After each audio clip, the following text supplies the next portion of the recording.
A Trump supporter recently told people at a rally that she wishes that the president could stop with this whole democracy thing. Now, this happened recently at a rally held by former Trump advisor Steve Bannon.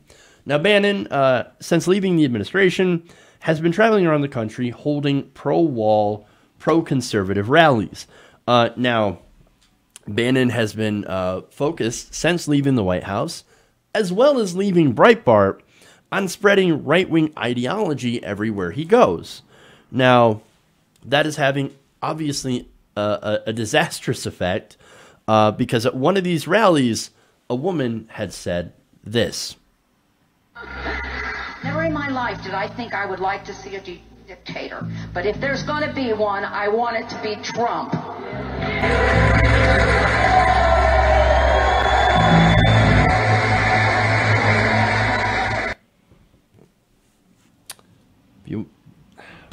If there's going to be a dictator, I want that dictator to be Donald Trump. Now, she also said previous to that, I'm so upset that we've got so much trash that is supposedly representing us in Washington. Trash. Bannon then assured her that she had the power to elect a better Congress and told her that, hey, you can take the trash out. But no, she wasn't done. That's when she said she would rather have a dictator than to go through the democratic process, which is what Steve Bannon originally had said, and a lot of the people on the stage had agreed to. But then, after she said the dictator comments, everybody clapped. I mean, you saw the crowd. They're like, yeah, Dictator Trump, let's do this. Wow. Now, again, this whole thing, what she was angry about is Congress not giving Donald Trump funding for his wall. Now, Congress is supposed to appropriate money. That is a power literally enumerated in the Constitution. This woman is saying, but I don't care about the Constitution. I don't care about democracy. I want a dictator in power to impose my will over everyone else. And you wonder why I continue to refer to Republicans as authoritarians. They can't help themselves. They are authoritarian to their core. This is what they believe. That's why they want a strong man. So, now, look, I keep telling you, they don't believe in our system of government. They don't. Or at least, look, they used to. But it's when they were in charge. But understand what this is. This is fear. Conservatives are driven by fear. Fear stoked by pundits and politicians on the right who take advantage of that fear and they tell you who to hate. And look, these people hate immigrants because they believe that immigrants are the problem. They're the problem. But in reality, our economic system, and this is a valid critique, right now, our economic system is rigged against regular people in favor of the wealthy and corporations. So that's a real concern brought on by neoliberalism. Favors the rich and leaves people out. But the gross thing about this is that there are people who will take advantage of this, who perpetuate that system. And then when people are crushed and they're looking for something to do, they're looking for someone to blame. They say, look at those guys. Look at the immigrant. Those are the ones that are actually screwing you over. They're the problem. So let's do something about them. But now they also don't like it because they see their country changing. But understand, we are seeing demographic shifts, right? That's not a bad thing.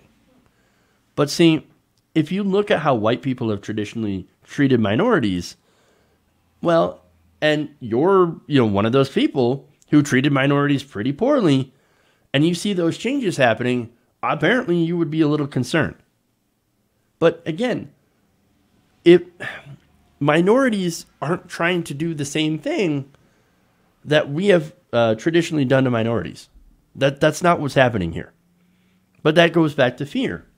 You've got people on the right that are anti-Semitic and racist They're saying, oh no, the Jews will not replace this. The immigrants won't replace this. There are conspiracy theories flying around everywhere on the right wing, where you have, oh, it's George Soros and the Jews trying to pay, these immigrants, setting up these caravans to come replace Americans. That's not what's happening.